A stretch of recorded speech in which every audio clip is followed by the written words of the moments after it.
Keep your radio dial right here. You're locked into the hottest news station on the planet. Hot 702.5 in FM sound. Blazing today's hip hop, R&B, and pop music. Keeping your radio on fire. Bringing you the hottest, realest, riskiest talk shows live 24/7 on hot7025fm.com. What's up? What's up? What's up? Hot 702.5 FM. Welcome to Laugh Therapy, the radio show that's all about bringing humor and healing to your day, elevating your mood and your mental one laugh at a time. Today we're delving into a topic that's both important and sensitive, the LGBTQIA plus community and its relationship with the church. We'll be exploring how the church's beliefs and actions can impact the lives of LGBTQIA plus individuals and how we can work towards greater understanding and acceptance. But don't worry, you guys are already familiar with how this show operates. Even if the conversation gets a little heavy or a little uncomfortable, we believe that laughter is the best medicine, even when discussing serious topics. So remember, this is a space for sharing, healing, laughing, and understanding, and that space can get a little crowded if we try and add our egos. So sit back, relax, and be ready to laugh and learn as we dive into this important conversation. I am your host, Jeaux King, and of course, I have my beautiful lady co-host, Jay, aka Sunshine. I just want to say that was a great introduction. You did that. You did that. Thank you, my love. Today I'm super excited about this topic because we have a very special guest whom I love very dearly. Her name is Carmen White-Yanek. Yes, and she is my godmother.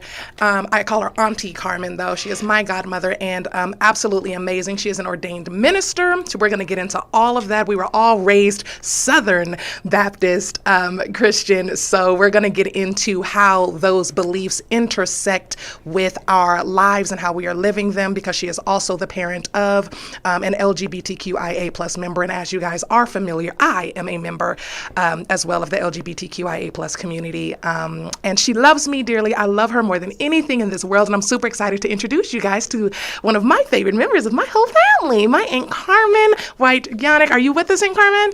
I am. Can you guys hear me well? Yes, we can. Okay, I'm so excited. I'm gonna have to say what Jess said. Listen, that intro was everything. I was over here. I was like, they can't see me, but I'm going, yes, that's my baby. She out here doing things. Yes, I am. Thank you so much. First of all, I want to say thank you so much for your support and your encouragement in everything that I do in life. So we were super excited that you said yes, of course, to coming on this episode, and I thought you'd be the perfect person to come on and share some of your, and hopefully we can encourage other people to know that there are different approaches when it comes to where your life, your livelihood, your family, and all of that intersects with your faith and your religion and how you navigate that. And I think that you're going to be a great person to share those experiences with. Can you start by telling us about your ministry and what led you to become a minister? Okay, so I believe that I really felt called very early in my life. But one of the things that was problematic was I didn't have a blueprint.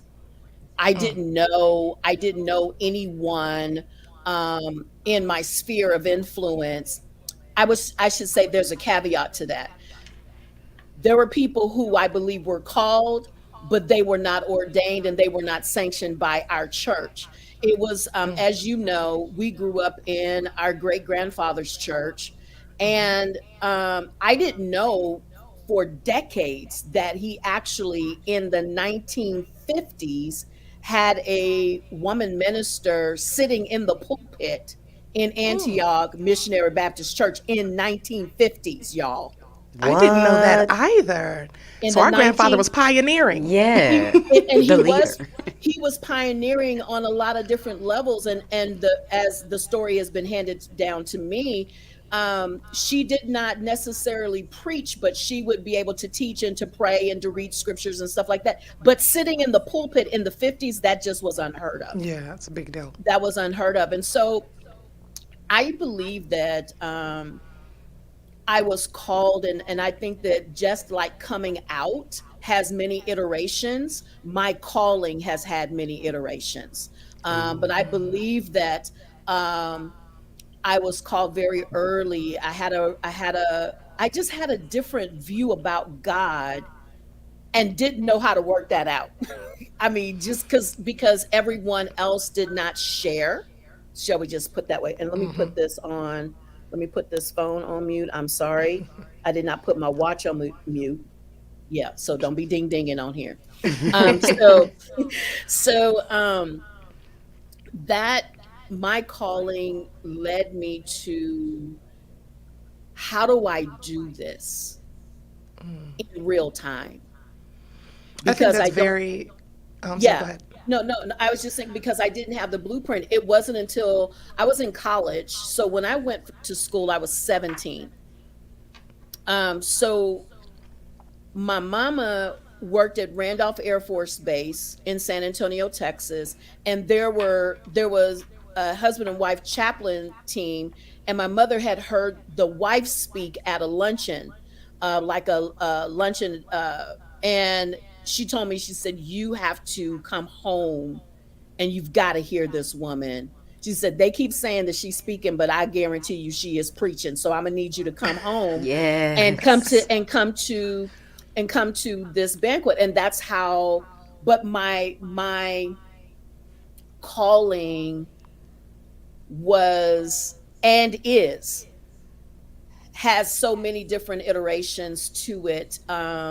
And I had to lean in a way, and there was a lot of hurt with that and a lot of pain with that, and we can go on with that a little bit later. But you were getting ready to ask a question, Jordan. Go ahead. Well, I was going to say, I think that that's very relatable. I feel that a lot of people, especially as we grow up, it's like we learn to not ask questions in the church. Because as a child, you're taught to sit down and shut up when you're in the church. Be quiet. We're learning, things like that. And then as you get older and you start having the questions, I didn't feel like my questions were encouraged, if that if that makes sense. Because some of the stories I just can didn't verify resonate. they were not. Yeah, they were not They encouraged. still not. So I was like, I don't understand how this aligns with me, And then as times are changing, shouldn't the Bible also be changing? Because some of these beliefs don't, align with where we are today. And I had questions like that as young, I want to say as like 11 years old. And as you know, Aunt Carmen, I was a praise dancer. I've been praise dancing since I was 7 years old. And I was taught even at that age that dancing is a message, and it's a way of communicating with God, but also it's a message with the congregation. And navigating that at 11 years old, when you have questions about your faith, I don't know what I'm communicating anymore. So I was getting invited to dance in all of these places, and I was like, but I still have questions. I get that you like that I'm dancing, and I like this song. However, can we break down this song? Because I don't feel what it is that this song is saying, and y'all are falling out, or I don't understand this message and y'all are falling out. Like, can someone explain to me how this aligns with you? Because this feeling of this spirit that you are telling me that is supposed to be taking over me and is right here with me, I don't feel it. Like, am I the only spiritless one in here? And if so, like, how do I get it? So I had all of these questions that young, and I felt that they weren't encouraged. So I can definitely relate to some of the things that you were saying, where you were like, some of those things just didn't happen, in the church. I grew up with those questions. I don't know if you can relate, JD, but The fact that you had those questions that early, I think that is amazing. That shows how your brain works. I mean, I didn't have those questions till I was well into my 30s. Really? And they still weren't encouraged.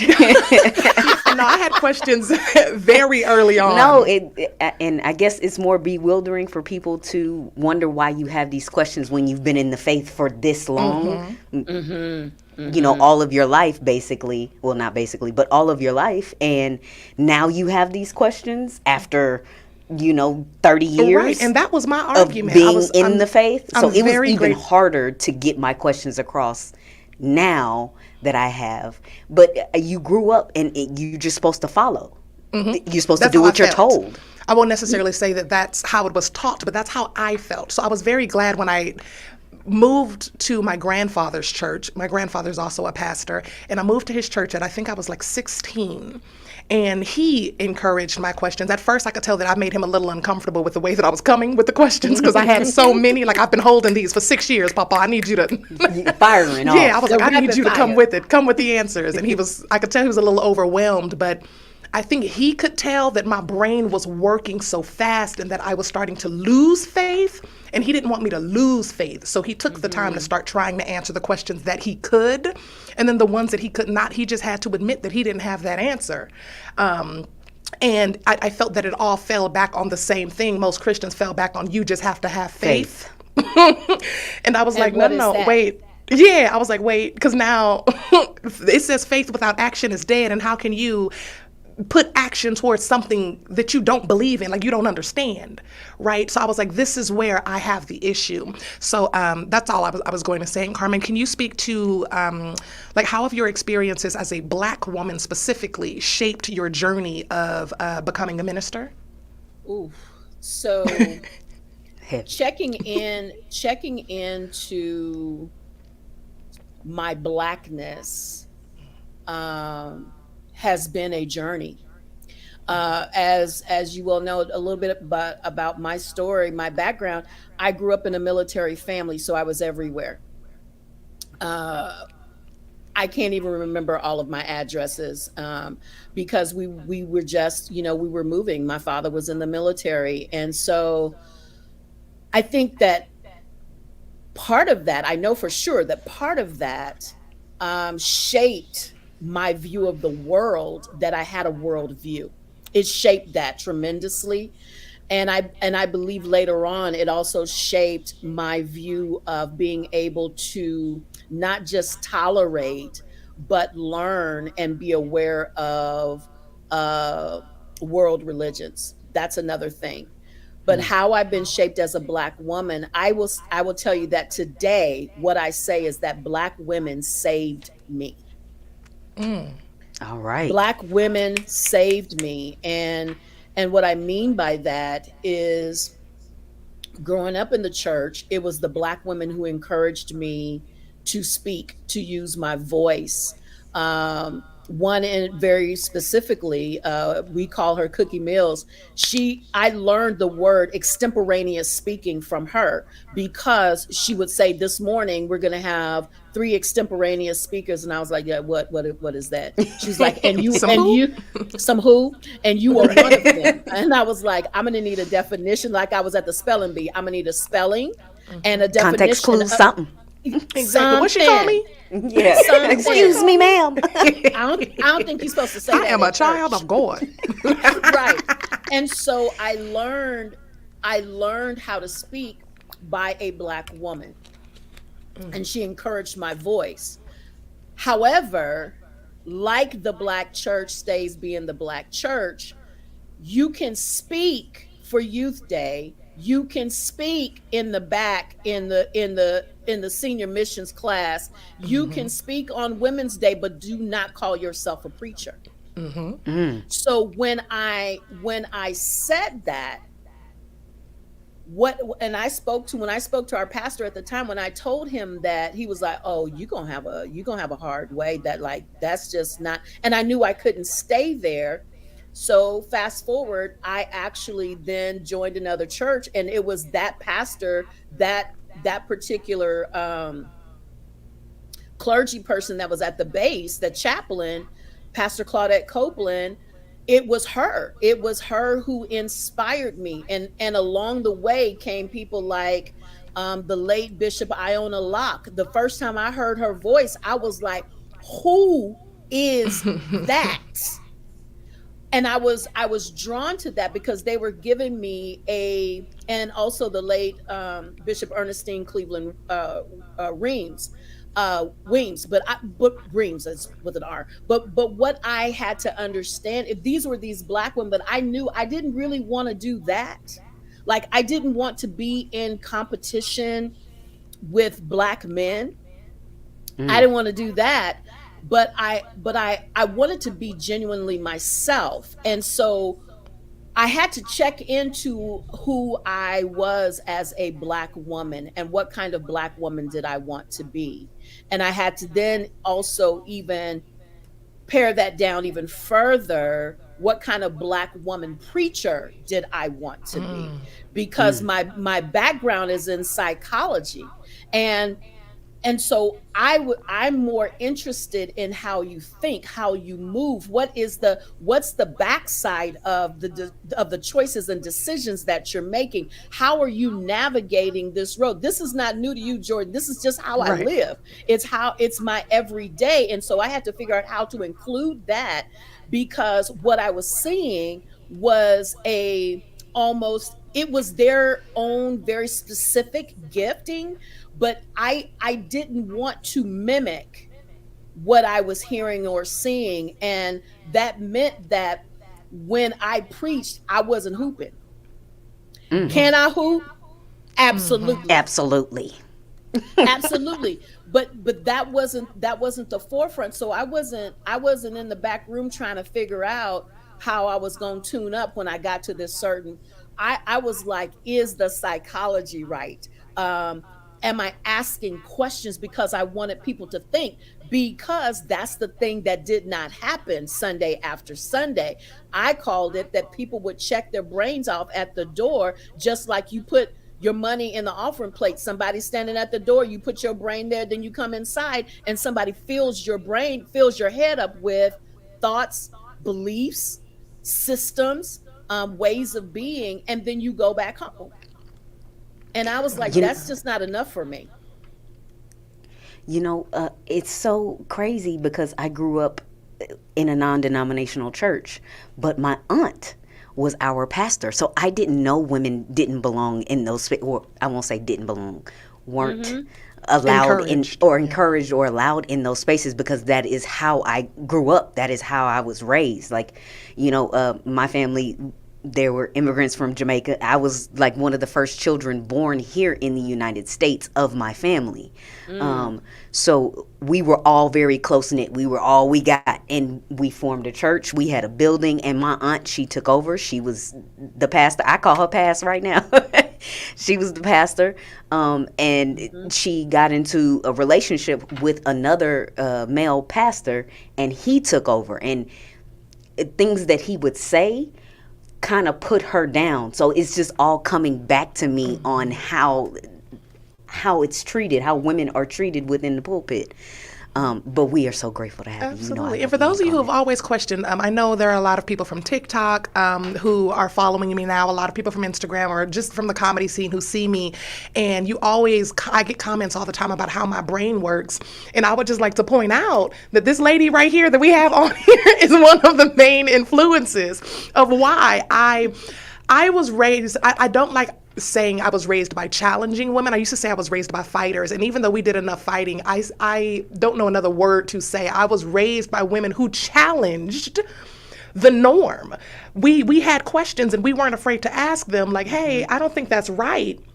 I don't think that's supposed to be that way. And it's just always been that way was not an acceptable answer for Right. us. It wasn't an Right. acceptable answer for my grandmother. It wasn't an acceptable answer for my aunts. It wasn't an acceptable answer for my cousins. Like we were like, it's always been that way. That's not an answer. Why can't it change then? Why can't it be a new way? And that's why I operate the way that I do now. Because I'm like, I don't care how it's been. I'm here now and I feel like it should go this way. Why can't it? And when you were talking about psychology and your background in it and how we like to know how people's brains work, why did you make the decision that you made? What led to you thinking that that was the way to go? Kind of thing. I've always valued and appreciated the way that your mind works. So, so speaking of challenges, what is the biggest challenge that you've had to face as a black female in ministry, and how did you overcome it? Um, there's been many, and and one of them is not only the challenge of, I think that the greatest challenge has been with other women.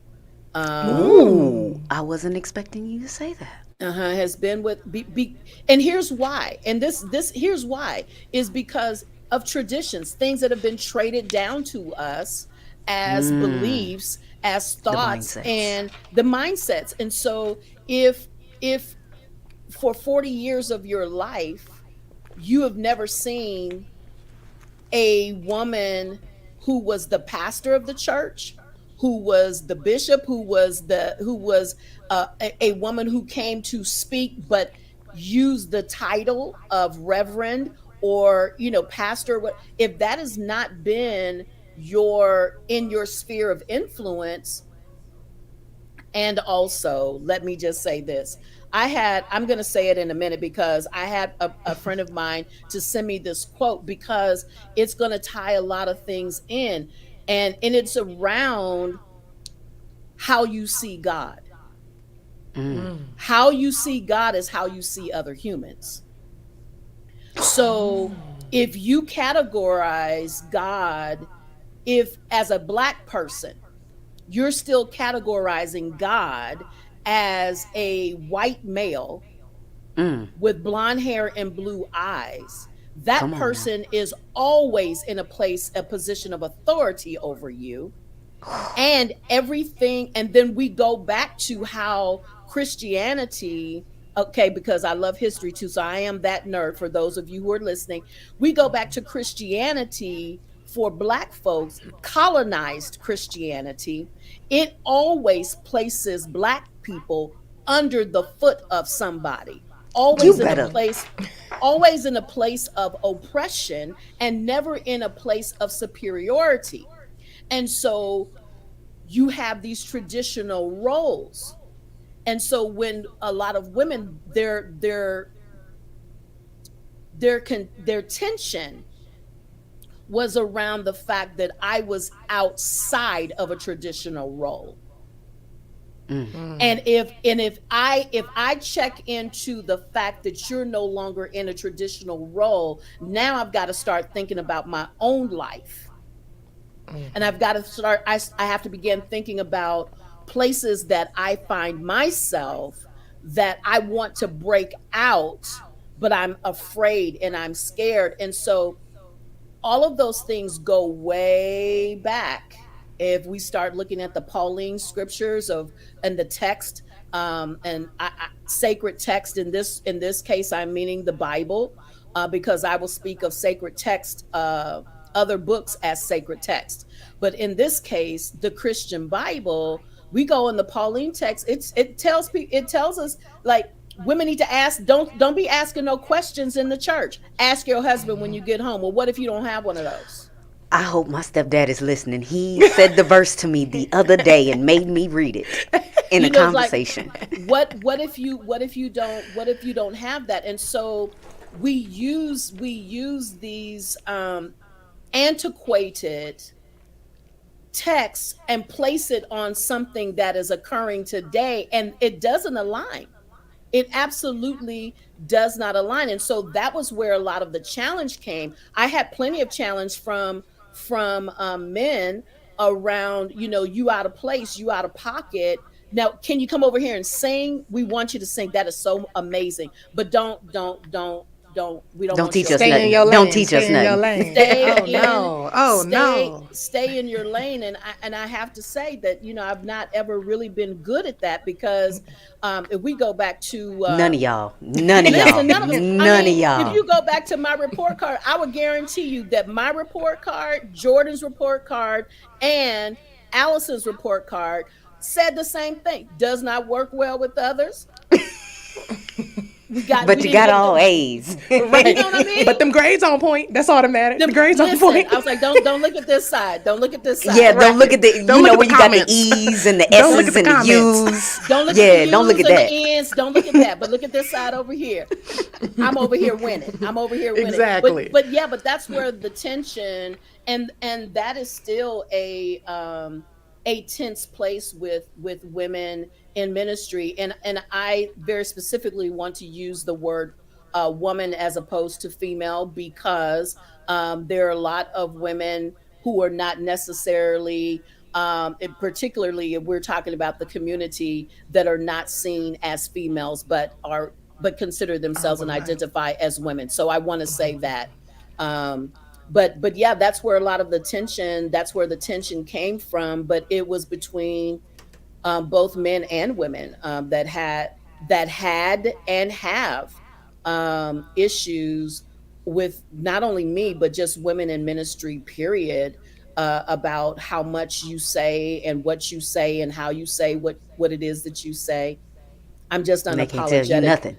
Yeah, I'm just unapologetic about it now, because I've had to grow into my voice, Mm. and that's an important point to make. Growing into your voice, you can have a voice at 7, but growing into the power of that voice, it may take us a while. And it took me a while to grow into that voice to be able to speak unapologetically about what I believe. I I get love that. that. I I love get that. that. All right, Okay, so guys, we're it's gonna. time to segue into the portion of the conversation that I know all of you guys have been waiting on, getting into the community part. I Mm, believe just you Yeah. had that Okay, so yeah, first. we're gonna pivot a little bit. So, how yes. do you balance your role as a minister with your personal life and your responsibilities as a parent or a familiar role model? Well, one, my spouse, when he met me, that's who I was. Mm. So he doesn't know me outside of that. He doesn't know me out of, and we've been together this year 34 years, 30, Congratulations. almost 35. Ooh, And that's so love, thank you. y'all. And we'll be married 32 in December. So he doesn't know me outside of that. In fact, the very first time he came to our church, I was at the mic. So he doesn't know me. He doesn't know me outside of that.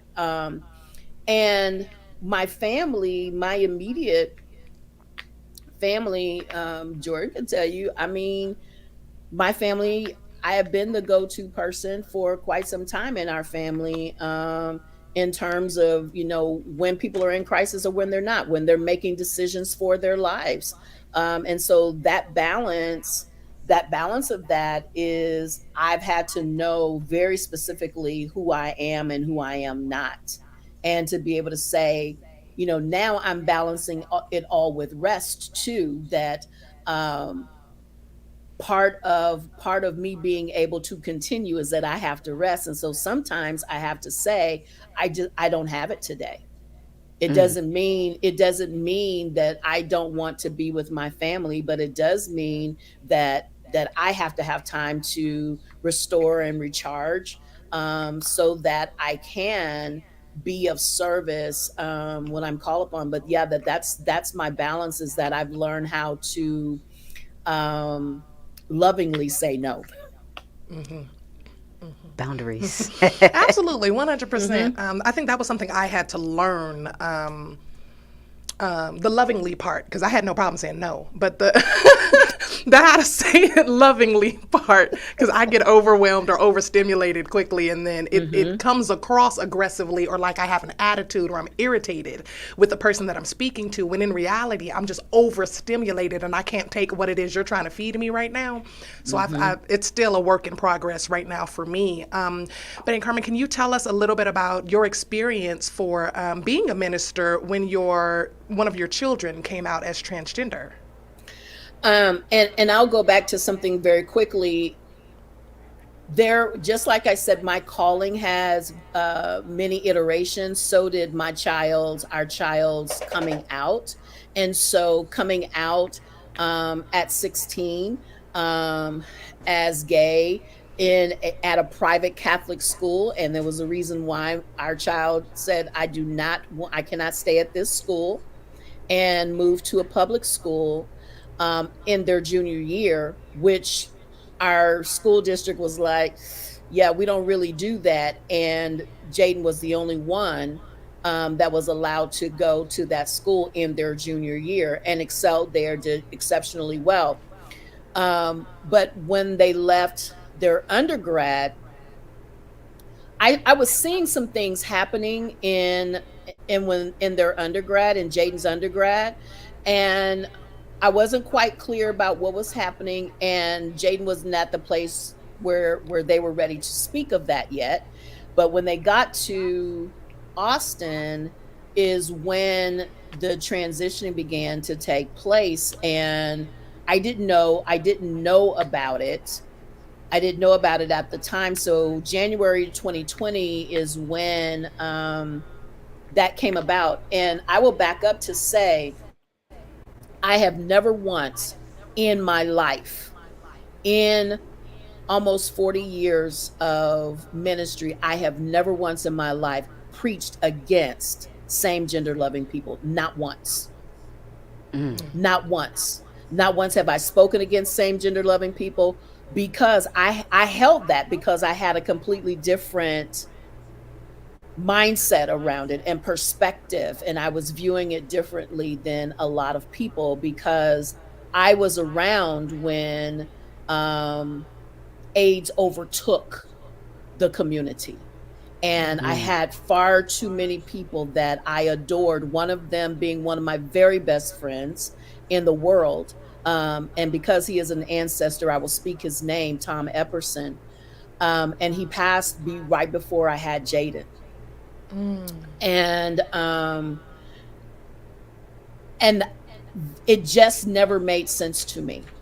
It never made sense to me that a loving God then damns all of these children to hell. It never made sense. So it just never made it just never made sense. It just logically it never made sense. And so I've held that as a belief. And so when Jaden came out as transgender, when Jaden said, I'm transitioning, that was not the difficult part for me.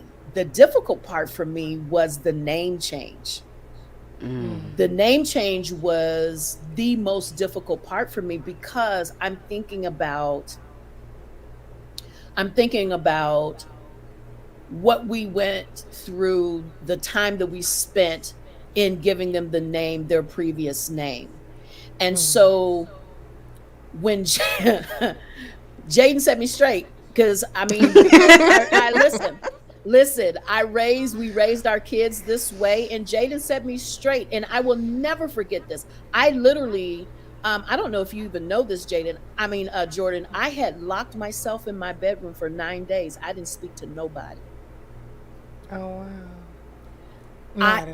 It was a kind of metamorphosis that I had to go through to completely integrate all of it into myself. And I just couldn't do that on a dime. And it wasn't about the acceptance of my child, because there was nothing absolute, and we've told our kids this, there's nothing that you can do that's going to separate you from me. It's just not ever going to happen. There's nothing that you can do. I've told Jordan this. There's nothing that I've told my kids that. I've repeated it. There's nothing that you can do or say. There may be things that will piss me off momentarily, and momentarily may last a week. I'm just saying. We're going to be 100% transparent.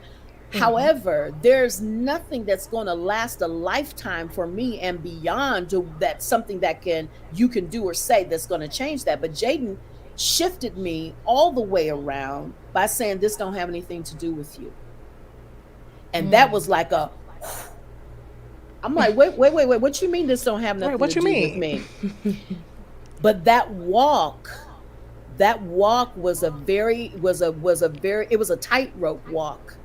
And I was wobbly, not going to lie about it. I was wobbly, but that particular thing, that statement, I held on to that. And I need to let that roll around a few times. And it did until I got it. And it was like, no, this don't have anything to do with you. This is about my life and how I have to live my life. And I could not, there was nothing that I could say to that would be like, that actually made sense, because no, I raised you like this. I raised you to live full out. And this is a part of you living full out. I am stepping back and let you step fully into the sun and shine. I think that's where a lot of parents make their mistake in learning news like this, is they have this plan for their child and how they're supposed to live and conduct themselves and be. And oh my God, you're not following that plan anymore. You just messed everything up that I had planned for you, or on who I want you to be, when not realizing that this is not your life. This is my life as the child, and I want to be who I am comfortably without worrying about what anyone is thinking. And if I can't be comfortable around my parents, who can I be comfortable around? And that is the automatic people who are supposed to love me for who I am. Yeah, for the rest no matter of my what. life don't accept Right. me. I can see how that could be traumatic. I think we had a conversation the other day where I told you I think that I could relate to that. I would never want to make my children feel like they couldn't come home, or that they weren't accepted, or that they weren't loved. It's always going to be that you can come home. You can talk to mommy about anything. I don't care if you're 45 years old. I may not like it. I may not like what you're talking about, but I will always appreciate and be here because you're talking to me. However, as a parent, just me personally, I was telling JD the other day, if one of my children came out as transgender, or came out as gay, I was like, I'm in a bisexual relationship. I'm in a lesbian relationship currently. I can't judge them, be upset, or anything like that. That's hypocritical, and I don't view it as anything wrong in the first place. However, if one of my children came out as transgender, I don't think that I would condemn the fact that they're transgender, but I think personally as a mom, my feelings, I would need some time. My feelings would be hurt because I raised my son, or I raised my daughter, right? And to me, it's not that you're telling me that you want to be someone. Be everything that you want to be. Be anything that you want to be. I don't care if you want to be it, okay? However, I raised my daughter and I raised my son, and you're asking me to say goodbye to that person. A lot of people that are transgender call like the name before the dead name, or like that person's dead, I am now this person, but I loved that person. I have to grieve that person. To me, as a parent, it's not that I don't accept who you are today or who you are coming into. However, I still have to grieve the death of said name. I have to grieve the death of, this is a transformation for you, and I accept you. I love you. However, I have to acknowledge the fact that it hurts that I am saying goodbye to my daughter or to my son, because my son is my daughter, or my daughter is my son, or whatnot. I think that would be the part that I would need some time to wrap around emotionally. Not accepting my child, that's not it. Not, condemning my child, that's not it. Just the grief of a parent having to say goodbye to who I knew you to be, who I raised before this point, right? Or who I thought you were up to this point. I don't think it's I want you to change or stay that way. If you're not comfortable in your own skin, if you don't identify with this person, then by all means, I get it, son. I get it, daughter,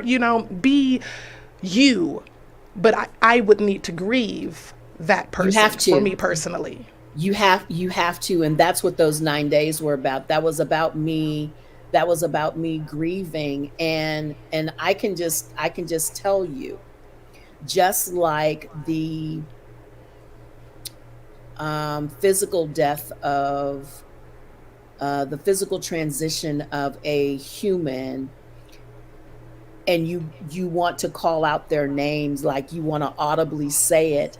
There's not a day that goes by. You've heard people say there's not a day that goes by that I don't think about them. There's not a day that doesn't go by that I don't think about my child that I raised. But I had to even go back and see glimpses and flashes of times where, oh, that's why that was difficult. Oh, that's why this was happening. Oh, that's why this full-on breakdown happened in the dressing room when I was trying to get you to wear X, Y, and Z, and that just wasn't working. And it made me go back. But I agree. No, I definitely had to. It definitely was a grieving process. So we learned how you initially reacted to the news of Jaden's transition. What about when Jaden first came out? What was you guys' initial reaction? When Jaden said, I said, first of all, I knew it, and I was waiting to be told.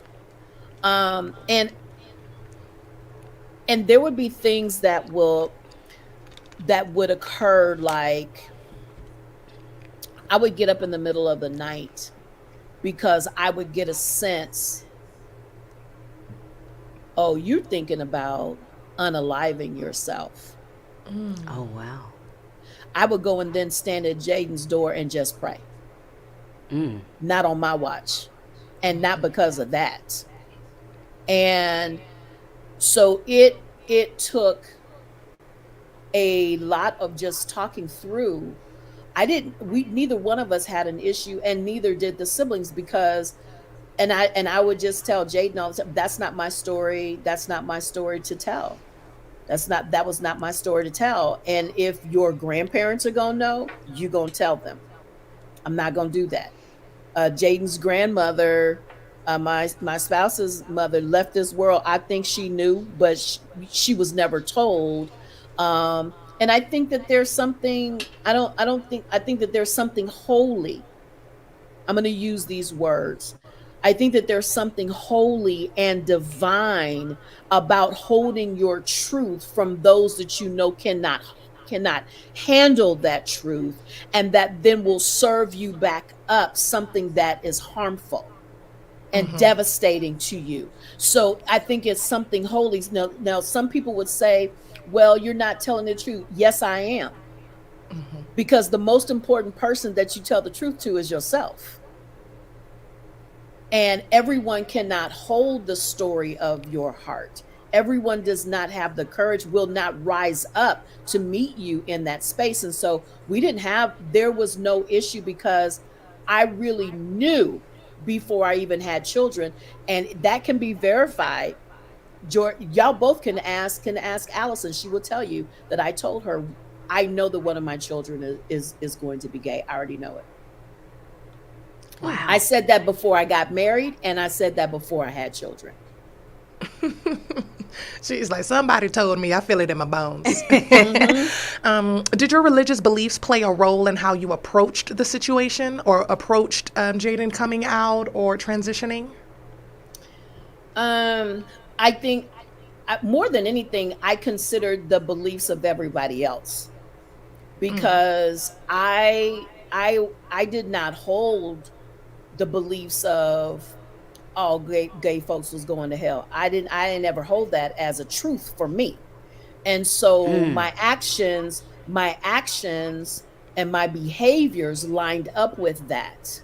And so I wasn't shying away from people that sang with me in community choirs, who I knew were gay and who also had HIV, who were HIV positive or had full-blown AIDS. I didn't shy away from being around them or going to visit them when they were in the hospital in their last days. I did not shy away from sitting next to them in service, all the things. So I didn't have that. So that wasn't a struggle for me. The struggle was with other people, and I let them be in that struggle. Okay, so how has your relationship with your child changed since they came out as transgender? I think that we have a closer relationship. I mean, number one, my child has my entire face, and they will tell you that they have my entire Twins. face. How many more minutes do we have? 10? 10. Okay. Jaden has my entire face. She is light-skinned me. And Facts, I can confirm. and so it bonded us in such a way. We have been bonded their entire life, differently than the others. But I have my own relationship with all four of our kids. But it tightened our relationship because we had such a great understanding, and I have a better understanding of who my child is. And I love Jaden even more because Jaden stood toe to toe with me and was like, what you not getting ready to do is undo me, because you have unfinished work, emotional work to do. Say it for the people in the Oof, back. right. No, Oof. repeat that. Repeat that. I will repeat it, that what Jaden said in effect to me is that what you're not going to do is undo me, because you have undone emotional work that you need to do. That's on you. That's not your trauma. I'm not taking that on. You're going to have to deal with your own trauma, That's real. your own family pathology. And so that's what I did. That's what I did. And so I took that, and I said, you're one of the most brilliant people that I know. And I was so grateful, because that was grace extended to me. My child did not have to extend that grace, but they did. So grace was extended to me in that manner, to hear that, and see it from their perspective. And then how do I integrate it into my own life, so that I can be a better person? I can be a better human. And I also can love my child fully and completely, the way that they deserve to be loved. Can you just give us the little tip of the iceberg of what was some of that work that you did internally after Jaden said that to you? I start stripping things away off of myself.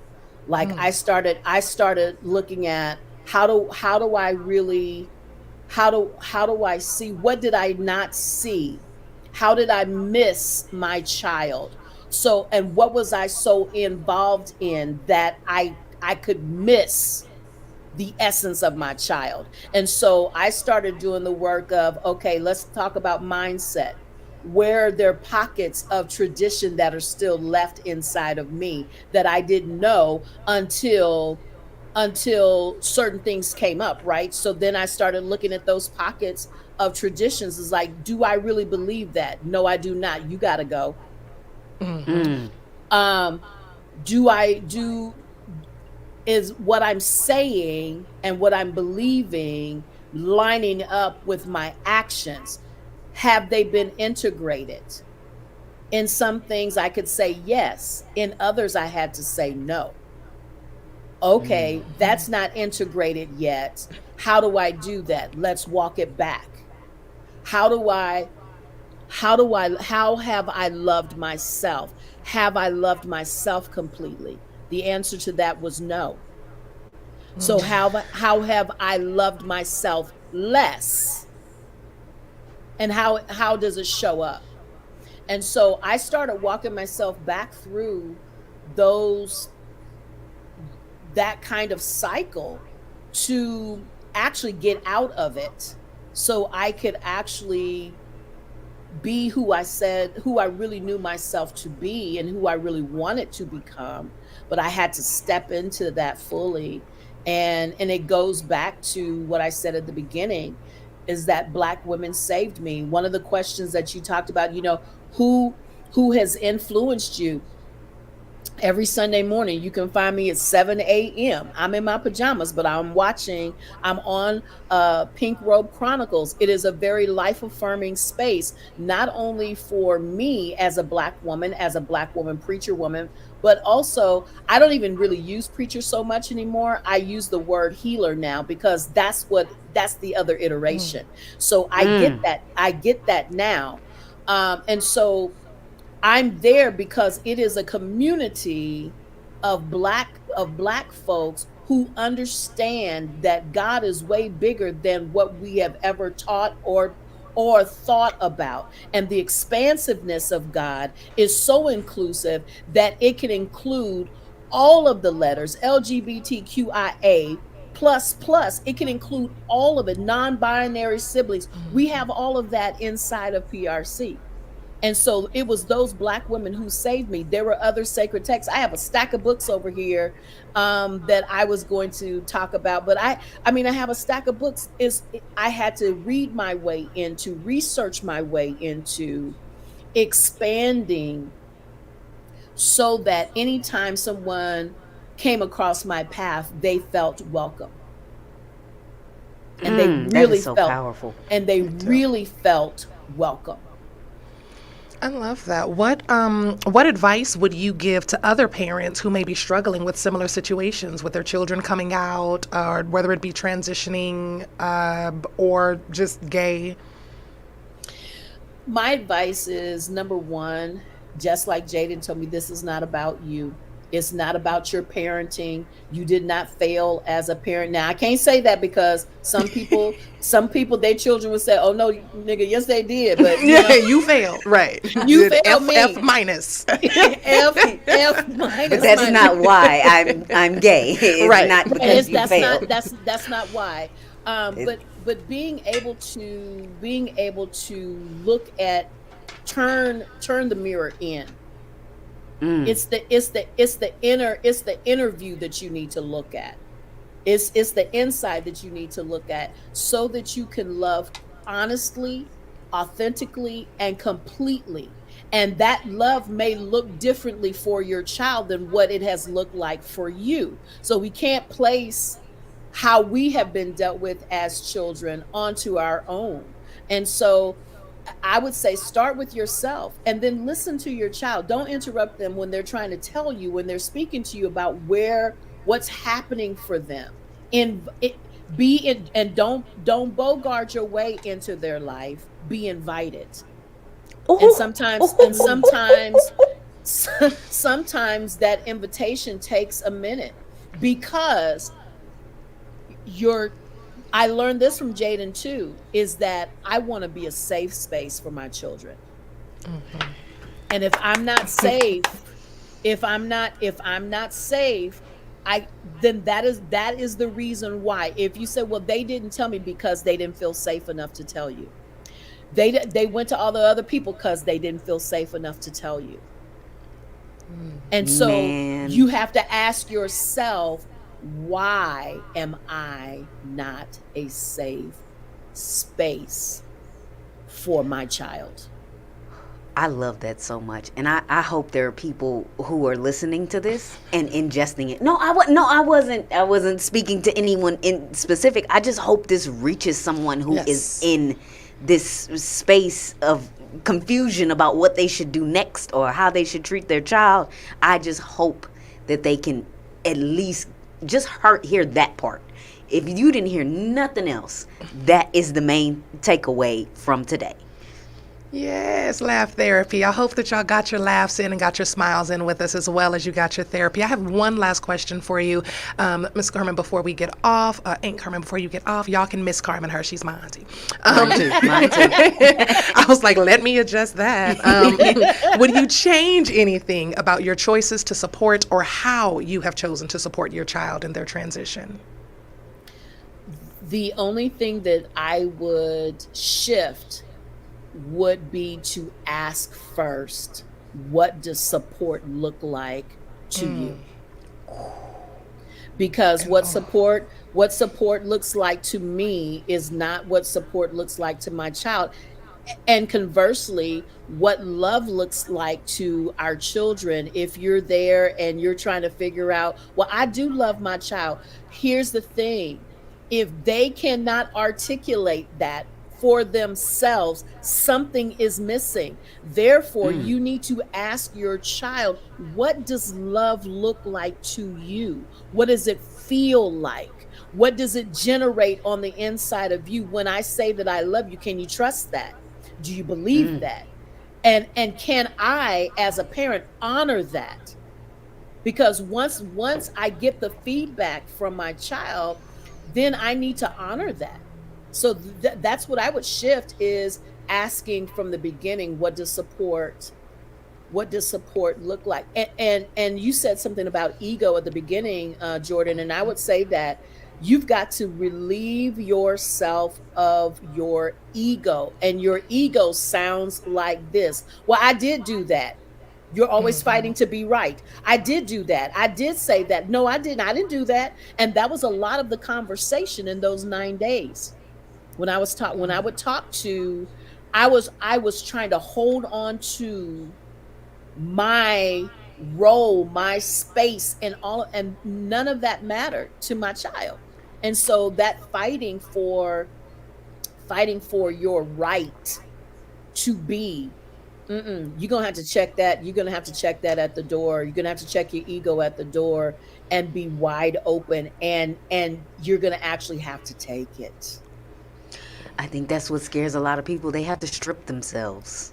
You You do. have to be completely vulnerable to hear things about yourself that you didn't know. And it's All uncomfortable. right, and Carmen, we are running out of time here. So Okay. before that happens, tell the people where they can find you. Where can they follow you? How can they support you? Well, I am on all the socials except for Snapchat. My children said no about that, so I'm on TikTok. I am on Facebook. I'm on Instagram. And here's the thing: if you're a parent or a child that's out there and you want further conversation with me, you can email me at cwhitejanak@gmail.com. That is cwhitejanak@gmail.com. And I would love to honor you in that way if you have additional questions, or want to have additional conversation. But that's where you can find me. Absolutely. Thank Thank you you so much for so joining us much. today, Aunt Carmen. And thank you guys for tuning into Laugh Therapy. Remember, for you guys having can me. catch us right here every Thursday at 4 p.m. Pacific time. And we can't wait to hear what it is you guys have to say about this conversation. Again, thank you so much, Carmen. And we will catch you guys next week at 4. Over and out.